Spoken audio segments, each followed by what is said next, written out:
हाय, आपके साथ मैं हूँ Surbhi Sharma. India TV YouTube channel subscribe करिए, बेल आइकन दबाएं। स्वागत है, आप देख रहे हैं कुरुक्षेत्र और आज प्रधानमंत्री नरेंद्र मोदी पड़ोसी देश बांग्लादेश की राजधानी ढाका में हैं। 2 दिन के दौरे पर बांग्लादेश पहुंचे प्रधानमंत्री मोदी का आज भव्य स्वागत किया गया। बांग्लादेश दरअसल अपनी आजादी के 50 साल की सालगिरह का जश्न मना रहा है और इस मौके पर प्रधानमंत्री मोदी को गेस्ट ऑफ ऑनर के तौर पर आज ढाका में एक कार्यक्रम में शरीक किया गया। बहुत खास मौका है, दोनों देशों के बीच रिश्तों का एक नया अध्याय लिखने की तैयारी की जा रही है। प्रधानमंत्री मोदी के बांग्लादेश दौरे को यहां पश्चिम बंगाल चुनाव से जोड़कर भी देखा जा रहा है। प्रधानमंत्री मोदी 27 मार्च को ओराकंडी मंदिर जाएंगे। ओराकंडी में हरिचंद्र ठाकुर को श्रद्धांजलि देंगे। आपको बता दें, हरिचंद्र ठाकुर मतवा समुदाय के एक धर्मगुरु हैं। मतवा समुदाय उन्हें भगवान की तरह पूजता है और मतवा समुदाय के यही गुरु, उनका जो मठ है, उनकी जो समाधि है, वहां पर कल प्रधानमंत्री मोदी दर्शन करने के लिए जाएंगे। और उसका सीधा कनेक्शन पश्चिम बंगाल चुनाव से यूं है कि इस समुदाय के लगभग 1 करोड़ लोग पश्चिम बंगाल में रहते हैं और 81 सीटों पर मतवा समाज का काफी असर माना जाता है। 30 सीटें तो पश्चिम बंगाल चुनाव की ऐसी हैं जहां पर मतवा समाज का वोट निर्णायक समझा जाता है। इस बैकग्राउंड में प्रधानमंत्री मोदी का दौरा सिर्फ कूटनीतिक स्तर पर ही नहीं बल्कि बंगाल के चुनाव के लिए भी बहुत अहम हो जाता है, उनकी अपनी पार्टी के लिए, क्योंकि 2019 लोकसभा चुनाव के पहले ये मतवा समाज ही है जिसने ममता बनर्जी को सत्ता तक पहुंचाने में एक निर्णायक भूमिका अदा की थी और अब बीजेपी की नजर इसी मतवा समाज पर है। मेरी उम्र 20-22 साल रही होगी जब मैंने और मेरे कई साथियों ने बांग्लादेश के लोगों की आजादी के लिए सत्याग्रह किया था। बांग्लादेश की आजादी के समर्थन में तब मैंने गिरफ्तारी भी दी थी और जेल जाने का अवसर भी आया था। यानी बांग्लादेश की आजादी के लिए जितनी तड़प इधर थी उतनी ही तड़प उधर भी थी। गोविंद हल्दर जी ने कहा था, एक সাগর রক্তের বিনিময়ে বাংলার স্বাধীনতা আনলে যারা, আমরা তোমাদের ভুলবো না, আমরা তোমাদের ভুলবো না। यानी जिन्होंने अपने रक्त के सागर से बांग्लादेश को आजादी दिलाई, हम उन्हें भूलेंगे नहीं, हम उन्हें भूलेंगे नहीं। आइए शुरुआत करते हैं आज की चर्चा की। कुरुक्षेत्र में हमारे साथ 2 बहुत खास मेहमान मौजूद हैं। हमारे साथ हैं भारतीय जनता पार्टी के राज्यसभा सांसद सुधांशु त्रिवेदी जी और तृणमूल कांग्रेस से हमारे साथ हैं तृणमूल कांग्रेस की सांसद अपरूपा पोद्दार जी। आप दोनों का बहुत बहुत स्वागत है। कुछ पृष्ठभूमि तो हमने आपको बताई। अब ये एक इत्तेफाक ही होगा कि कल पश्चिम बंगाल में पहले चरण का मतदान होना है और आज बांग्लादेश के अंदर उनकी आजादी की 50वीं सालगिरह का जश्न मनाया जा रहा है। लेकिन यह इत्तेफाक नहीं माना जा रहा सुधांशु जी कि कल मतदान वाले दिन प्रधानमंत्री बांग्लादेश में होंगे और मंदिर मंदिर वो दर्शन कर रहे होंगे और खास तौर पर वो मंदिर जो उस समुदाय के लिए बहुत ज्यादा पवित्र है, जो भारी संख्या में पश्चिम बंगाल में है और निर्णायक भूमिका भी अदा करता है कई सीटों पर।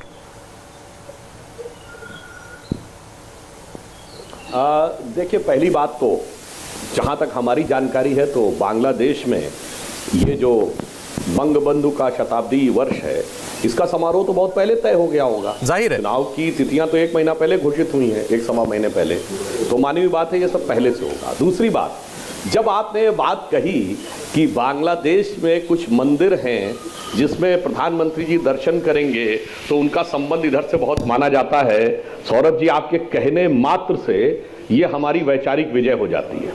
क्योंकि हमारे जितने विरोधी हैं, कांग्रेस और कम्युनिस्ट, वो ये कहते हैं कि देश एक पॉलिटिको टेरिटोरियल नेशन है, यानी एक टेरिटरी जो एक राजनीतिक सत्ता से गवर्न हो। हम कहते हैं देश एक जियो कल्चरल नेशन है, यानी एक सांस्कृतिक राष्ट्रवाद है। देश की सीमा पलट जाती है, संस्कृति नहीं बदलती है। तो बताइए, आप स्वयं स्वीकार कर रहे हैं हमारे विपक्षी कि जो हिस्से बांग्लादेश में चले गए वहां से आज भी भावनात्मक संबंध बना हुआ है। यह भारत की अविभाज्य सांस्कृतिक राष्ट्रीय चेतना का अंग है। इसीलिए हमारे राष्ट्रगान में पंजाब, सिंध, गुजरात, मराठा भी है। सिंध आज हमारा हिस्सा नहीं है। तो इसलिए मैं कहता हूं इस पे जो राजनीति में चुनावी परिणाम होगा वो 2 मई को आएगा, पर मैं मानता हूं राजनीति का जो वैचारिक परिणाम है उसमें हमारे विरोधी इस आरोप के साथ ही स्वयं चारों खाने चित्त हो जाते हैं। अच्छा, मैं जरा दर्शकों के लिए बता दूं हम ये चर्चा क्यों कर रहे हैं। मैं अब जा रहा हूं अपरूपा जी के साथ।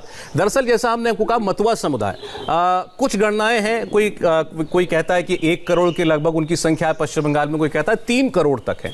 लेकिन इतना जरूर माना जाता है कि यह समुदाय कुछ सीटों पर पॉलिटिकल तौर पर बहुत ज्यादा अहमियत रखता है। 2016 में ममता बनर्जी को कल जो 30 सीटें वोटिंग के लिए जा रही हैं, आप सोचिए, उसमें 27 सीटें जो है ममता बनर्जी को मिली थी। बीजेपी को एक भी सीट नहीं मिली थी। ममता बनर्जी को 50% वोट मिला था, बीजेपी को 8% वोट मिला था। तो ये कल जो चुनाव होने जा रहा है, वोटिंग होने जा रही है, उससे जोड़कर हम आज के दिन की सिग्निफिकेंस आपको बता रहे हैं। अब मैं अपरूपा जी के पास जाता हूं। अपरूपा जी, आज प्रधानमंत्री का आज और कल का बांग्लादेश का दौरा, विरोधी आरोप जरूर लगा रहे हैं उनके ऊपर कि वो एक विदेश दौरे का भी राजनीतिक इस्तेमाल कर रहे हैं। आप सहमत हैं इस आरोप से? सौरभ जी, कल बंगाल में पहला चरण का मतदान है और बंगाल में मायावती मानुष सरकार के पक्ष में ही वोट गिरेगा। बंगाल में जो ममता बनर्जी विकास किए हैं, उस विकास के मुद्दे पे ही पब्लिक जो है, जनता जो है, बंगाल की जनता अपने आप को मानसिक तौर पे तैयार कर लिया है कि वोट ममता दीदी को ही देंगे और बांग्ला ही की लड़की को चाहिए। देखिए, और सबसे बड़ी बात है कि ममता बनर्जी जितने भी काम किए हैं कोई भी समाज के लिए, चाहे वो मथुआ बोलिए आप, चाहे वो SC ST के लिए कहिए, ये काफ़ी है कि इवन हमारे चुनावी प्रचार में, मैनिफेस्टो में भी है कि हम लोग आने वाले दिन में जो पिछड़े हुए जाति है उन लोगों के लिए काफ़ी काम करेंगे। हमारे मायावती मानुष सरकार काम करेंगे और बंगाल की जनता के लिए मायावती मानुष सरकार प्रतिबद्ध। और भारत में जो असली मुद्दा है, सारा भारत का जो असली मुद्दा है कि आदमी भूखमरी से मर रहे हैं, किसान 112 दिन के ऊपर से आंदोलन में बैठे हुए हैं, जो लोग उसमें से कुछ आदमी की मौत हो चुके हैं। तो ये सब चीज पर नहीं सोच के भारतीय जनता पार्टी इन सब चीजों पर ज्यादा ध्यान नहीं दे रहे। इवन कोरोना परिस्थिति में अभी देखिए कोरोना नंबर्स, रेट्स बढ़ रहे हैं। यहाँ पर जो है प्रधानमंत्री जी बिहार में कहे थे कि इलेक्शन के दौरान उन्होंने कहा था कि फ्री में इंजेक्शन लगाए जाएंगे बिहार में। तो ये सब चुनावी वादे जो उन्होंने किया था, पहले इस चीज को वो क्लैरिफाई करें। मैं आपसे सहमत हूं क्योंकि एक चुनाव ऐसा नहीं है कि 1 या 2 मुद्दों पर लड़ा जाता है। बहुत सारे मुद्दे होते हैं, जो आपने बताया ये भी मुद्दे हैं, और सरकार ने जो काम किया होगा वो तो बहुत बड़ा मुद्दा होगा ही। अपरूपा जी, लेकिन मैं, चूंकि हम लोग बात कर रहे हैं, पार्टी ये चीज तय कर चुके हैं कि 4 राज्यों में वो लोग हार रहे हैं बोल के बंगाल में। चलिए ठीक है, मैं तो आपसे बहुत स्पेसिफिक बात करना चाहता हूं क्योंकि आपने भी मथुआ समुदाय का नाम लिया। बांग्लादेश में प्रधानमंत्री कल मंदिर जाएंगे, जैसा मैंने बताया, अभी काफी उनका संख्या बल है पश्चिम बंगाल के अंदर। तो एक मुद्दा मथुआ समुदाय में जो बांग्लादेश से आए हुए लोग हैं उनके लिए CAA का मुद्दा है। अब बीजेपी, अमित शाह, JP नड्डा खुलकर ये बात अपने कैंपेन में कह रहे हैं कि कोरोना का काल खत्म होते ही मथुआ समुदाय के लोगों को नागरिकता दे दी जाएगी। ममता बनर्जी कहती हैं CAA आने नहीं देंगी। तो क्या ये एक बड़ा मुद्दा इस समुदाय के लिए है या नहीं? सबसे पहले जो है शांतनु ठाकुर को रिजाइन करने कहिए, क्योंकि उन्होंने तो वोट मथुआ समाज के ही वोट से तो वो जीत कर गए। तो फिर तो वो सांसद में कैसे पहुंचे? वो लोग देश के नागरिक हैं, तभी तो उन्होंने वोट दिया और भारतीय जनता पार्टी जीते। ये चीज के पहले क्लैरिफाई करे भारतीय जनता पार्टी। उनको वोट चाहिए, सत्ता भी चाहिए, झूठ भी बोलना है, सत्ता पे बैठे बैठे। मथुआ समुदाय के सारे लोग बांग्लादेश से थोड़ी आए हैं। ये तो कोई नहीं कह रहा कि जितने मथुआ समुदाय के लोग हैं सब बांग्लादेश से आए हुए हैं। उसमें से बहुत सारे लोग हैं जो कि बांग्लादेश से त्रस्त, बांग्लादेश में परेशान होकर के भारत आए। उन लोगों को कॉलोनीज को, उन लोगों को पट्टा दिए हैं। ठीक है, उन लोगों के साथ हमारे सरकार है। ठीक है, ठीक है, ठीक है। सुधांशु जी, मैं अभी जरा इस पर बात कर लें। हम जो मथुआ समुदाय की बात कर रहे हैं, आपने सुना उनका कहना है कि ममता बनर्जी ने उनके लिए भी बहुत कुछ किया है। हाँ, देखिए, बहुत कुछ किया परंतु नागरिकता नहीं मिली। शायद ममता जी के मन में भावना भी रही होगी क्योंकि 2005-6 में तो उन्होंने इसी बेस के ऊपर तत्कालीन लोकसभा अध्यक्ष पर फाइल तक फेंक दी थी, मगर सत्ता में आते ही सब कुछ बदल गया। तो अब बहुत कुछ तो करेंगे, यानी एक संस्कृत में कहावत है ना, परमात्म वशम दुखम स्वात्म वशम सुखम, मतलब आपको सब कुछ मिल जाए परंतु यदि अपनी आइडेंटिटी और अपने पर स्वतंत्रता का अधिकार न मिले तो फिर सारा का सारा बेकार रहता है। अब ये बताइए, ये वही बंगाल है जहां छाती ठोक के मौलाना लोग कहते हैं हम देखते हैं रोहिंग्या को कौन निकलवाता है, ऐसे वीडियो भी अवेलेबल है। ममता जी 2014 में बोली थी मैं देखती हूं कौन आकर यहां से किसी को बाहर निकालने की बात कहता है। सिर्फ एक फैक्ट रखता हूं, यूपीए 1 सरकार में ऑफिशियली गृह राज्य मंत्री के रूप में श्री प्रकाश जायसवाल जी का बयान है कि लगभग 2 करोड़ के लगभग बांग्लादेशी भारत में हैं। यह सरकार का बयान है। और कितनों ने एप्लीकेशन दी है नागरिकता के लिए? नगण्य, लाख छोड़िए, 1000 में नहीं गिना सकते, और सबके सब वोटर हो गए। और असम और बंगाल के कई क्षेत्रों में जनसंख्या भी बहुत द्रुत गति से बढ़ गई। तो ये जो आपने बात कही है, ये सारी चीजें अब बंगाल की जनता को समझ में आ रही हैं कि आप सब कुछ को सब कुछ देने की बात करेंगे परंतु वास्तविक शक्ति नहीं देंगे। जो वोट की शक्ति आपको कहीं और नजर आएगी तो उसके अनुसार बदलेंगे, क्योंकि तृणमूल के तो एक रणनीतिकार जो है प्रमुख, उनके मुंह से तो ये शब्द निकल चुका है कि हमारी गिनती 31 से शुरू होती है। तो ये 31 से गिनती कैसे शुरू हो रही है, ये बंगाल की समझदार जनता अच्छी तरह समझ रही है। जी, अप्रूपा जी जवाब देना चाहती हैं। अप्रूपा जी, 2014 में जो जुमला सरकार आए हैं, अच्छे दिन के सरकार आए हैं, वो बंगाल, उस पूरा देश देख रहे हैं। आप लोगों को इलेक्शन के टाइम में सिर्फ विभाजन के राजनीति दिखाई देते हैं। असम में कितने हिंदू का नाम आपने एनआरसी से बात दिया है, आप बताइए। आप इस चीज को नेशनल टेलीविजन में कहिए कि कितने हिंदू का नाम आप लोगों ने बात दिया। देखिए, आप लोग ना शिक्षा दे सकते हैं, ना आप लोग एम्प्लॉयमेंट दे सकते हैं। कितना निवेश आए, मोदी जी तो कोरोना से पहले पूरा देश, पूरा दुनिया का हर एक कोना घूम चुके हैं, लेकिन कहां से कहीं से भी एक फूटी कौड़ी निवेश नहीं आए हैं। तो उन्होंने जो है, उनका जो सपना था कि देश के प्रधानमंत्री होके पूरा विश्व घूम ले, ये तो पूरा हो गया, लेकिन एक निवेश तक नहीं आया। असम में हिंदुओं का नाम आप लोगों ने लिस्ट से बाहर दे दिया, और आप लोग देश के विकास को छोड़ के धर्म के राजनीति पर आ गए, विभाजन के राजनीति पर आ गए। क्या इसी के लिए देश की आजादी में सब कोई एक होके अंग्रेज से लड़ा था, और आपसे हम लोग अपेक्षा भी क्या कर सकते? आप लोग तो उस लड़ाई में भी नहीं थे। आपने जो असम का उदाहरण दिया मेरे ख्याल से बहुत इंटरेस्टिंग है अप्रूपा जी, उसका जवाब इनको देना चाहिए। देखिए, ऑल्दो सीए एनआरसी तो अलग अलग विषय हैं, लेकिन फिर भी अप्रूपा जी ये ठीक कह रही हैं, सुधांशु त्रिवेदी जी, कि आपकी पार्टी और आपकी सरकार ने बड़े जोशो खरोश के साथ एनआरसी कराया था। असम में 19 लाख नाम आए, ये कहा गया कि ये बाहरी हैं, और उनमें से अधिकांश हिंदू पाए गए। तो आज कुछ लोग कह रहे हैं कि बंगाल का मतुआ समुदाय भी ये संशय में है कि आप लोग वादा तो कर रहे हैं, कितने लोगों को दे पाएंगे नागरिकता? उसमें भी मतुआ है, असम में भी मतुआ है जी। देखिए, जवाब दे लें, जवाब दे दें, बोलिए। हाँ, आसाम के बारे में जो इन्होंने बात कही है उसको मैं 2 पॉइंट्स पर स्पष्ट कर देना चाहता हूं। पहला पक्ष ये था कि जो बंगाली हिंदू वहां रह रहे थे, जिनका कि ओरिजिनल बंगाल में था, असम के जो सेंसस कमिश्नर थे एनआरसी के, उनका औपचारिक बयान था कि पश्चिम बंगाल सरकार को अनेक बार लिखने के बाद भी केवल 70,000 लोगों के ही इन्होंने ऑथेंटिकेशन कर कर भेजा। अब बाकी का आपने भेजा नहीं तो बेचारे अपने आप लाखों लोग उसमें चले गए।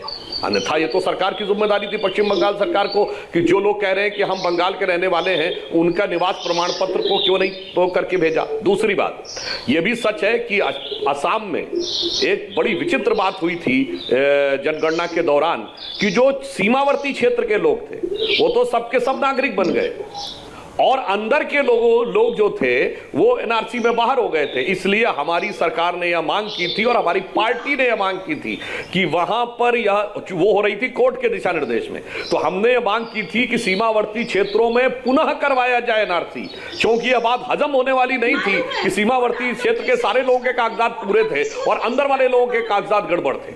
इसलिए इस मामले पर हमारी स्थिति बिल्कुल स्पष्ट है। मगर मैं तो यह पूछना चाहता हूं अपूर्वा जी से कि हमारी स्थिति तो 10 साल से स्पष्ट है।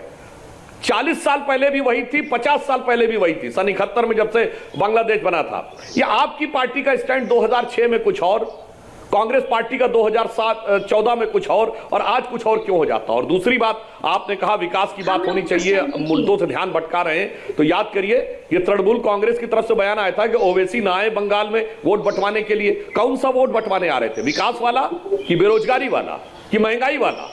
और जो कांग्रेस और लेफ्ट ने पीरजादा सिद्दीकी की पार्टी के साथ गठबंधन किया, किसके लिए किया है? महंगाई के लिए कि बेरोजगारी के लिए? ये बताइए। और जब ममता जी जाके 2019 के चुनाव से पहले बेंगलोर में बड़ा विराट गठबंधन बनाई थी, किसके लिए? कि सेकुलर पार्टियों को एक हो जाओ, सांप्रदायिक शक्तियों को हराने के लिए। ठीक है, अब आप जवाब दे दीजिए। अपूर्वा जी देखिए, ये आपको आप कह रही हैं विभाजन। एक सेकंड मुझे बताइए, क्या आप भारत का संविधान से सेकुलर शब्द को निकाल देना चाहते हैं? ये चीज स्पष्ट कर दीजिए। आप लोग क्या भारत का संविधान से सेकुलर वर्ड को हटा देना चाहते हैं? ये चीज को आप स्पष्ट कर दीजिए ना। आप क्यों ये सब चीज को बीच में लाते हैं? आप लोग तो विकास को सामने नहीं लाते हैं, आप लोग तो बेरोजगारी पर नहीं बोल रहे। कितना मजदूर कोरोना के टाइम में घर पहुंचते वक्त रास्ते में दम तोड़ चुके हैं, इसके बारे में आप लोग तो बात नहीं करते। अपूर्वा जी, आपकी सारी बातें बिल्कुल सही लगती हैं। सवाल ये आपको इनकी राजनीति विभाजनकारी राजनीति लगती है जब ये हिंदू की बात करते हैं, मुसलमान की बात करते हैं। ये कहते हैं कि बीजेपी ये कहती है हम तो हिंदू रिफ्यूजी। एक मिनट, सवाल तो सुनिए मेरा। ये कहते हैं कि हम तो ये कह रहे हैं कि जो प्रताड़ित हिंदू रिफ्यूजी बांग्लादेश से आए हैं उनको हम नागरिकता देंगे। ममता बनर्जी कहती है मैं सीए नहीं आने दूंगी। उधर एक लीडर का वीडियो आपके वायरल हुआ, शेख आलम का। ये शेख आलम जो है ये बसापारा जो बीरभूम में असेंबली कॉन्स्टिट्यूएंसी में आता है। अब ये बीजेपी के आईटी सेल के जो अध्यक्ष हैं या प्रमुख हैं अमित वाल्वी, उन्होंने ट्वीट किया था जिसमें ये शेख आलम कह रहे हैं कि ये अगर 30% मुसलमान एक हो जाए तो हम 4 पाकिस्तान बना देंगे। सौरभ जी, वो शेख आलम जो है हमारे बीरभूम का जो प्रेसिडेंट है अनुब्रत मंडल ये चीज क्लैरिफाई कर चुके कि वो हमारे पार्टी के नहीं है। कोई भी झंडा पकड़ के अगर पार्टी को खराब करना चाहते इलेक्शन के टाइम में, ये हमारे पार्टी जो है ऐसा नहीं है। इलेक्शन के टाइम में ये बीजेपी का जो 35 लाख जो फेक व्हाट्सएप ग्रुप है, जो भारत के गृह मंत्री राजस्थान में खड़े होकर कहे थे कि उनके पास, उनके आईटी सेल के पास 35 लाख फेक व्हाट्सएप ग्रुप है, उन्हीं का ये किया जा रहा है, उन्हीं का ये कारनामा है। अच्छा ठीक है, सुधांशु जी। चलिए, आप जो भी आरोप लगाना चाहे लगाइए, पर फरहाद हाकिम तो आपके विधायक और मंत्री भी हैं, जिन्होंने कहा था ये मिनी पाकिस्तान है, और ये खबर तो पाकिस्तान तक छपी है। क्यों नहीं मुकदमा दायर कर दिया उन अखबारों पे कि अगर आपको लगता है कि उन्होंने झूठ बोला? उस समय तो जलवे से कहा देखो मेरी कॉन्स्टिट्यूएंसी ये मिनी पाकिस्तान है, और उसके बाद जलवाए जलाल के साथ तृणमूल कांग्रेस के वो विधायक भी रहते हैं, मंत्री भी रहते हैं, चुनाव में महत्वपूर्ण भूमिका भी निभाते हैं। और आपने कहा सेकुलर, हम सेकुलर में विश्वास करते हैं रूपा जी। हमारी सरकार में केवल मौलवियों को भत्ता नहीं मिलेगा, किसी को नहीं मिलेगा, मिलेगा तो मौलवी हो, पंडित हो, चाहे जैन साधु हो, सिख ग्रंथी हो, और चाहे ईसाई हो, सबको मिलेगा। यह नहीं होगा कि केवल मौलवियों को बांटा बाकी सबको डांट। तो इस प्रकार के सेकुलरिज्म में हम विश्वास नहीं करते हैं। हमारे यहाँ सेकुलरिज्म होगा तो हमारे प्रधानमंत्री ये कहते हैं कि देश की गरीब जनता का हक है, ये नहीं कहते कि मुस्लिमों का पहला हक है। आप जवाब दीजिए अपूर्वा जी, फिर मैं इस विषय से आगे बढ़ता हूं। नहीं, तो देश के प्रधानमंत्री जी तो बोले थे कि सबके अकाउंट में 15 लाख रुपया आ जाएंगे, नहीं आए। देश का प्रधानमंत्री कहते कि उज्ज्वला योजना आएंगे, उजाला योजना तो आया, लेकिन सबको रुला रहा है। गैस का दाम देते देते घर का महिला लोग परेशान हो जा रहे हैं, उनकी जेबें कट रही हैं। ये बताइए ना, आप लोग डीजल, पेट्रोल, गैस का दाम कहाँ कर दिए, केरोसिन बंद कर दिए। आप बताइए तो सुधांशु जी, आप एक अर्बन एरिया में रहते, लेकिन उस गांव में तो थोड़ा सोचिए, अगर चंद घंटे के लिए, आधा घंटे के लिए भी अगर अचानक करंट चला जाए तो उसको मोमबत्ती या लालटेन का सहारा लेना पड़ेगा, तो बेचारा केरोसिन कहां से लाएगा? आप मुझे बताइए। जमीनी जो स्तर में हम लोग रहते हैं, हम लोगों को मालूम है कि क्या प्रॉब्लम है। आप लोग तो जमीनी स्तर में, आप लोगों का पार्टी ऑफिस, करोड़ों का पार्टी ऑफिस, आपका आईटी सेल करोड़ों का रुपया खर्च होता है, लेकिन आप लोग तो जमीन का हकीकत और उनका प्रॉब्लम नहीं समझते हैं। अच्छा, कल के चुनाव को लेकर टीएमसी ने दरअसल आज एक कैंपेन भी लॉन्च किया है सुधांशु जी। उसमें वो एक एनिमेशन है और उसमें दिखाया गया है कि 3 शख्स दिखाए गए हैं। उसमें से एक की जो शक्ल सूरत है वो एक बड़े प्रसिद्ध उद्योगपति से मिलती है, एक की आपकी बीजेपी के बंगाल के नेता से मिलती है, एक बड़े राष्ट्रीय नेता से मिलती है। और ये दिखाया गया कि वो आएंगे और कल जंगल महल के जो इलाकों में चुनाव हो रहा है वहां की सारी प्राकृतिक संपदा को लूट लेंगे। और फिर आती हैं पैर में प्लास्टर बांधे दीदी और वो ये दावा करते हैं कि फाइटर दीदी हैं और वो जंगल महल को बचाएंगी। देखिए, मैं इस प्रश्न का भी उत्तर देता हूं और फैक्ट भी बता देता हूं। आज डीजल, पेट्रोल और गैस के दाम ज्यादा हैं, मानता हूं। आज सिलेंडर कितने का है? 750 से 800 का है ना। सारे दर्शकों से जाके कहता हूं, जाइए नेट पे चेक कर लीजिए, जनवरी 2014 और दिसंबर 2013 में कितने का था गैर सब्सिडी का सिलेंडर? 1200 और 1300 का। और आज हमारे ऊपर कहते हैं कि साहब ये, जबकि उस समय अक्टूबर 2014 से पहले सरकार का नियंत्रण था, डीरेगुलेट हो गए अक्टूबर 2014 में सारे। अब सरकार का कोई नियंत्रण नहीं है सिवाय इसके कि वो टैक्स कम कर दे। खैर, अब मैं इस विषय के ऊपर आता हूं जो आपने कहा कि आएंगे। तो ये बताइए, जो लोग ये कहने का प्रयास कर रहे, कलकत्ता जब देश आजाद हुआ तो 30% इंडस्ट्री कोलकाता में थी। हमने बचपन में किताबों में पढ़ा है, भारत का सबसे बड़ा औद्योगिक शहर कोलकाता। किसने बर्बाद किया? आज कोलकाता, मुंबई और चेन्नई तो छोड़िए, हैदराबाद, बेंगलुरु, अहमदाबाद, गुरुग्राम से भी पीछे चला गया। हमने बर्बाद किया। एक दिन भी हमारा शासन नहीं रहा है बंगाल में। कहां चली गई बंगाल की वह समृद्धि सारी की सारी? ये शासन किसका रहा? या तो कांग्रेस का, या लेफ्ट का, या दीदी का। चलिए, बहुत सा आप बचाएंगी। 10 साल में बताइए 4 इंडस्ट्री जो आई, बताइए। कलकत्ता तो सबसे बड़ा गढ़ था, मुंबई से भी आगे था। 10 साल में 4 को लौटा के लाए हो तो बता दीजिए। तो बहुत साफ है। और लंबे समय तक किसी एक पार्टी का शासन करना जिस राज्य में मिलता वहां उसका असर पता चलता है। सबसे लंबे समय तक कम्युनिस्टों ने शासन किया 33, 10 साल ममता जी ने, और हमने सबसे लंबे समय तक किया है गुजरात में। देख लीजिए गुजरात का अंतर और पश्चिम बंगाल का अंतर। गुजरात कहां से कहां पहुंचा 1990 से आज में, और पश्चिम बंगाल कहां से कहां पहुंचा पिछले 30-40 साल। ठीक है, जवाब देंगे रूपा जी। सौरभ बोलिए। सौरभ, 2013 शायद उन्होंने 13 का आंकड़े का गैस का सिलेंडर के बारे में बताया। सुधांशु जी ने जो बताया है, तभी तो भारत का जनता ने बहुमत से जीता के नरेंद्र मोदी को प्रधानमंत्री बनाया। तो नरेंद्र मोदी तो वही काम कर रहे जो यूपीए ने किया। तो इसका मतलब उनका और कांग्रेस में कोई फर्क नहीं है। एक बात है। दूसरी बात है, वो जो बोल रहे हैं कि हमारे टाइम में जो गुजरात में बहुत विकास हुआ, तो गुजरात में यही विकास हुआ कि जब अमेरिका के राष्ट्रपति आए तो मोदी जी और उनका टीम को बस्ती को छिपाने के लिए बड़ा बड़ा दीवार करना पड़ा ताकि ट्रंप को भारत का असली चेहरा, भारत में जो बस्ती है वो नजर नहीं आए। तीसरी बात पे मैं आती हूँ कि उन्होंने इंडस्ट्री के बारे में कहा। आप नोट कर लीजिए सुधांशु जी, और आप ये चीज बात कीजिएगा आपका पार्टी लेवल में। आप 2016 में बंगाल में ममता बनर्जी ने असेंबली में बिल पास किया कि जेसप और डनलप कारखाना को बंगाल गवर्नमेंट को दिया जाए। बंगाल गवर्नमेंट इसको चलाना चाहते। प्रधानमंत्री जी फरवरी में आके भाषण दे जाते हैं वही डनलप का मैदान में 2021 को। 2016 में ममता बनर्जी परमिशन मांग रही है, प्रेसिडेंट परमिशन नहीं दे रहे कि हम कारखाना खोले। आज भी ममता बनर्जी डनलप का जेसप का जो कर्मचारी है उन लोगों को महीना में 10,000 रुपया उनको पेंशन दे रहे नहीं।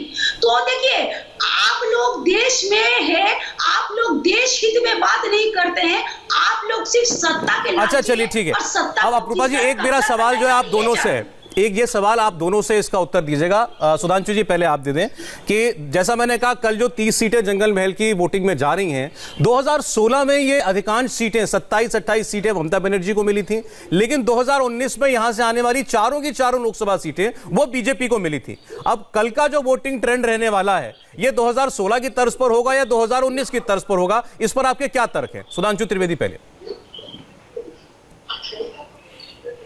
देखिए, पहले तो मैं अपरूपा जी को इस बात के लिए उनका स्वागत करूंगा कि उन्होंने स्वीकार कर लिया कि जब उनकी सरकार सत्ता में थी तब काफ़ी गड़बड़ हो रहा था, क्योंकि उन्होंने पेट्रोलियम गैस के जो प्राइसेस एलपीजी सिलेंडर के, क्योंकि तृणमूल कांग्रेस यूपीए में शामिल थी और उससे पहले यूपीए 1 में कम्युनिस्ट शामिल, यानी पश्चिम बंगाल की दोनों पूर्ववर्ती सरकारें 2014 से पहले उनके साथ रहती थी। हाँ, चलिए, आपने ये स्वीकार कर लिया कि 2013 में निकल गए थे, तो मैं ये कहना चाहता हूं कि जो पहले 2-2.5 साल थे 2011 से 13, उसमें आप लोगों ने कितने कद्दू में तीर मार दिए थे जब प्रदेश और केंद्र दोनों की सरकार आपकी थी, और कितने झंडे गाड़ दिए थे, वो सबको दिखाई पड़ता। अब मैं इसके ऊपर आता, आप 2016 का आपने गिनाया, यानी पहले 5 साल आपने बाहर कर दिए। अब मैं आता हूं इसके ऊपर, जो आपने कहा कि कल का जो चुनाव है, तो मैं सिर्फ ये कहना चाहूंगा, बंगाल में एक बड़ा परिवर्तन पिछले कुछ वर्षों में हो रहा है। आप सोचिए कि हम 3 सीटों वाली पार्टी हैं और इसके बावजूद तीनों प्रमुख पार्टियां, सत्ताधारी तृणमूल और मुख्य विपक्षी कांग्रेस और कम्युनिस्ट, अपनी लड़ाई हमसे मान रहे हैं। 3 सीटों वाली पार्टी के खिलाफ तीनों पार्टियां हैं। यह बदलाव का एक बड़ा संकेत है। सौरभ जी, 2019 में ट्रेलर था और 2021 में पूरी मूवी रिलीज होगी, यह बंगाल की जनता ने तय कर लिया। बताइए अपरूपा जी, 2016 रिपीट हो सकता है तो 2019 क्यों नहीं? हाँ सौरभ जी, मुझे मालूम था भारतीय जनता पार्टी इतना दिन तक पॉलिटिक्स कर रहे थे, लेकिन पॉलिटिक्स छोड़ के ये लोग फिल्म इंडस्ट्री में आ गए हैं, क्योंकि ये लोगों का भी अब पब्लिक इन लोगों से भरोसा हटा दिया, तो ये लोग फिल्म में आ गए। कोई बात नहीं, असली चेहरा, आप लोगों का मेकअप उठ जाएगा तो असली चेहरा भी पब्लिक तक आ जाएगा। अब मैं बता रही हूँ कि उनको मैं बता देना चाहती हूँ कि हमारे सरकार जब यूपीए गवर्नमेंट के पॉलिसी डिसीजन में दिक्कत हो रहा तो हमारे पार्टी ने छोड़ दिया। ठीक। और एक बात बता देती हूँ कि 2016 में जो ट्रेंड रहा है वही उससे अच्छा रिजल्ट 2021 में होगा। पूछिए क्यों? क्योंकि देखिए, हमारे ममता बनर्जी के अंदर इतना गट्स है कि अगर कर्मी लोग गलती करते हैं तो वो हाथ जोड़ के जनता से माफी करते हैं, जो भारतीय जनता पार्टी के कोई भी नेता में इतना हिम्मत नहीं है, ना प्रधानमंत्री करते हैं। तो 2018 में अगर गलती भी हुआ हमारे कार्यकर्ता से भी, जो पंचायत में अच्छा रिजल्ट नहीं हुआ, उसके बाद 2019 में जब पब्लिक ने भारतीय जनता पार्टी को वोट देकर उन्होंने जो कहा कि हम लोगों ने इतना बड़ा गलती कर दिया, उसके बाद तो विकास नाम का चीज ये पुरुलिया बांकुड़ा में है ही नहीं। पुरुलिया, अब बताइए, मेंबर एक एमपी का 5 करोड़ रुपया सालाना फंड होता है, वो फंड भी भारतीय जनता पार्टी का सरकार ने बंद कर दिया। आप बताइए, उन्होंने वहां के जो पुरुलिया बांकुड़ा, अच्छा देखिए, ये आपका आरोप है कि उन इलाकों में काम नहीं हुआ।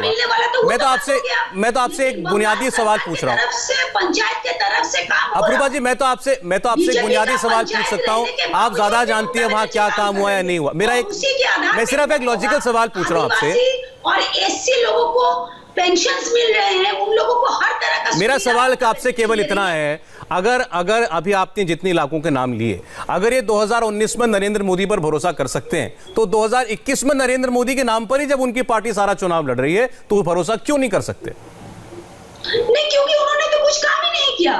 पब्लिक तो देख लिया कि हम लोगों से झूठ बोलकर, पैसा देकर, झूठ बोलकर वोट लिया, और झूठ का सहारा ज्यादा दिन तक नहीं चलता है सौरभ जी, क्योंकि उनका भरोसा ममता बनर्जी पर था, है और रहेगा। जवाब दे रहे सुधांशु जी। देखिए, जो अपरूपा जी ने कहा कि ममता बनर्जी जी पर भरोसा था, है और रहेगा, तो मैं सिर्फ 2 ही तथ्य कहना चाहूंगा। पहला, यदि इतना ही भरोसा होता तो ममता दीदी को सीट बदलने की जरूरत पड़ती। इतना ही भरोसा होता तो आपने स्वयं स्वीकार कर लिया, 2 बात ईमानदारी से कंप्लीट कर ले, वो कंप्लीट करने फिर बोल लीजिए। बेहतर प्रदर्शन किया। अपरूपा जी, आप पूरा समय लेके जवाब दे दीजिएगा। वहां से वो कराओ सुधांशु जी। अच्छा ठीक, बताइए, गुजरात से प्रधानमंत्री जी चुनाव लड़ते हैं, बनारसी से भी चुनाव। अच्छा ठीक है अपरूपा जी, मैं इतना कह रहा हूँ, केवल इनको बोलने तो दीजिए, आप इनको बोलने दीजिए। आप यही बात अपनी बारी में बोल लीजिएगा, आप यही बात अपनी बारी में बता दीजिएगा, उनको बोलने दीजिए, एक बार कंप्लीट कर लेंगे। बोलिए सुधांशु जी।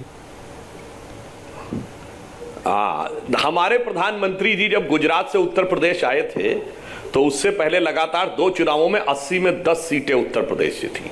हम वाराणसी की सीट 2009 में जीते थे, 2004 और 99 में हारे हुए थे। ठीक है, 26 सीटों में 26 जीतने वाले गुजरात से आए थे, तो ऐसा नहीं था। तो हमारे यहां प्रधानमंत्री जी उस राज्य को उठाने आए थे और देखिए आए 73 सीटें जीती थी और इस बार भी 60 से अधिक जीती। खैर, अब मैं बंगाल के ऊपर आता हूं। देखिए, एक तथ्य और दूसरा जो आपने कहा कि क्या सत्य है क्या असत्य है, कितनी विचित्र बात है कि मैं कोई व्यक्तिगत टिप्पणी नहीं करना चाहता, पर ममता जी घायल है, उन्हें चोट लग गई है। पार्टी कहती है कि राजनीतिक विद्वेष से उनको चोट लगाई गई है, सरकार कहती है ऐसा कोई मामला ही नहीं था। सरकार भी आपकी, पार्टी भी आरोप भी आपके और सरकार का जवाब भी आपका। अब इसमें से किसको सच माना जाए, किसको झूठ माना जाए, ये आप बता दीजिए। चुनाव के दौरान चुनाव आयोग के कैमरों से लेकर पार्टी के कैमरे से लेकर सैकड़ों लोगों के मोबाइल रहते हैं, ना कोई फोटो ना मोबाइल। अब रूपा जी, अब आप ये बता दीजिए किसको सच माना जाए किसको झूठ, आपकी पार्टी को सच्चा माना जाए या आपकी सरकार को सच्चा माना जाए? एक को सच्चा मानेंगे तो दूसरा खुद ब खुद झूठा हो जाए। मैं इनसे जवाब लूंगा, लेकिन उससे पहले आपने कहा कि आप व्यक्तिगत टिप्पणी नहीं करेंगे, आप नहीं करते, लेकिन आपकी पार्टी तो कर रही है। अभी किसने ये कहने वाले कि ममता बनर्जी को बरमूडा पहनकर प्रचार करना चाहिए, आपकी पार्टी के प्रदेश अध्यक्ष हैं, उनके लिए कभी कुछ नहीं कहा आपने? देखिए, जब तक मैंने वो बयान और उसका संदर्भ या प्रसंग नहीं सुना हो तो मैं ऐसे एक रूप में टिप्पणी नहीं कर सकता। हाँ, ये बात जरूर कहना चाहूंगा कि चुनाव के दौरान भाषा और वाणी का संयम सभी दलों को रखना चाहिए।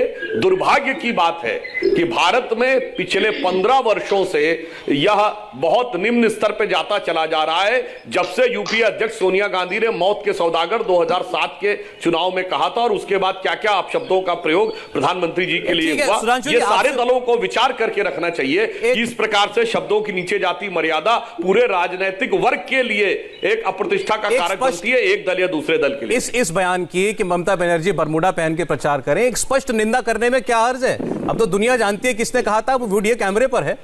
ये कहना कि ये गलत शब्द थे, इसमें क्या अर्ज है? नहीं, देखिए, मैं ये कहना चाहता हूं, यदि मुझे पूरा बयान मैंने नहीं देखा तो मैं टिप्पणी नहीं करता। यदि केवल इतना ही बयान होता या सत्य होता तो यह निंदा के योग्य था, परंतु यदि पूरा वाक्य नहीं है, एक 3 शब्द है, तो इस कारण से इसके ऊपर प्रतिक्रिया व्यक्त करना बगैर पूरा तथ्य देखे उचित नहीं प्रतीत होता है। अप्रूपा जी। हाँ सुधांशु जी, सौरभ जी, मैं सुधांशु जी से ये कहना चाहूंगी कि देखिए, बंगाल के मुख्यमंत्री जो है 294 सीट की वो प्रत्याशी है और उनके प्रतिनिधित्व कोई ना कोई कर रहे हैं। तो ये हमारे पार्टी की जो एक कमेटी बनी है, इलेक्शन कमेटी, उनकी वो चेयरपर्सन है। और दीदी जब नंदीग्राम की मीटिंग में गई थी, वहां के पब्लिक खुद ये चीज चाहते थे कि ममता दीदी, आज अगर हम लोगों का हुगली जिला से भी ममता बनर्जी खड़ी होती तो हम लोग बहुत खुश होते। पूछिए क्यों? क्योंकि हमारे प्रत्याशी जो है वो बंगाल के मुख्यमंत्री है और 2021 में भी वो मुख्यमंत्री बनेंगे। लेकिन भारतीय जनता पार्टी के जो अभी तक का आ रहा है, 30 को मुख्यमंत्री है और 30 को उप मुख्यमंत्री है, ये लोग आपस में लड़ाई कर रहे हैं। वो उन लोगों का मैटर है और हम उसमें नहीं पढ़ना चाहते। लेकिन हमारे नेत्री बंगाल के कोई भी कोना से वो खड़ी हो सकती है, लेकिन वो एक ही सीट पर खड़ी हुई। लेकिन 2014 में नरेंद्र मोदी जी, हमारे आदरणीय प्रधानमंत्री जी को अपने ऊपर भरोसा नहीं था, दल के ऊपर भरोसा नहीं था, वोटरों के ऊपर भरोसा नहीं था। इन्होंने इसीलिए 2 सीटों पर उन्होंने अपना चुनाव लड़ा। ये हो गया पहला बात। दूसरी बात हो गया कि देखिए, हम दूसरा सवाल क्या था आपका? ये भाषा शैली, जब ये कुछ ममता बनर्जी के लिए कहते हैं, ममता बनर्जी प्रधानमंत्री के लिए अपशब्दों का इस्तेमाल करती हैं। ममता जी भी करती हैं, ममता जी भी करती हैं। नहीं, भूल जाइए कि वो इस हमारे दल की नेत्री है, बंगाल की मुख्यमंत्री है, वो एक महिला है ना। आप एक महिला को बता रहे हैं कि वो क्या पहनेंगे? इस तरह का भाषा एक एमपी और राज्य के अध्यक्ष को शोभा देता है? आप बताइए। नहीं, ये तो इनका, इस पर तो मैंने इनसे बहुत पूछ लिया, मैंने इस पर इनसे बहुत पूछा, उनको भी जवाब देने में थोड़ी तकलीफ हुई होगी अप्रूपा जी। लेकिन ममता बनर्जी देश के प्रधानमंत्री के लिए क्या कहती है ममता बनर्जी, वो मुझे याद दिलाने की जरूरत नहीं है आपको।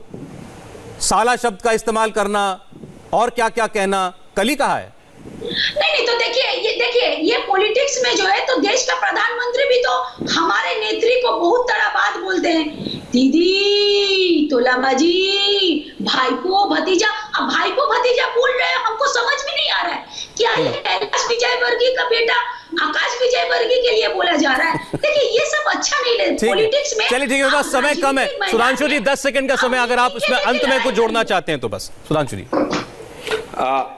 देखिए, इन्होंने सिर्फ अंत में यह कहा कि चीज समझ में आ रहा। आपने हमारे राष्ट्रीय अध्यक्ष के लिए ममता जी ने क्या बोला था, उनके सरनेम को यूज करते हुए, नड्डा और आगे क्या क्या बोला था।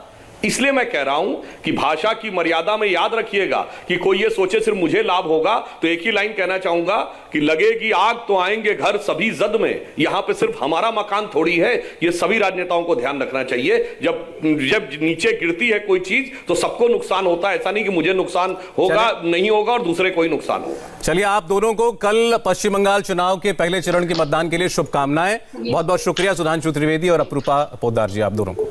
आगे बढ़ेंगे हम। आपने फिलहाल बंगाल चुनाव पर देखी एक साफ सुथरी सार्थक बहस। बंगाल चुनाव की सारी और ब्रेकिंग न्यूज आपको देंगे हमारे साथी अजय कुमार और सुरभि शर्मा चुनाव धमाका में। हाय, आई एम सुरभि शर्मा। खबरों से अपडेट रहने के लिए India TV YouTube channel subscribe करिए, साथ में बेल आइकन जरूर दबाएं। जुड़े रहें इंडिया टीवी के साथ।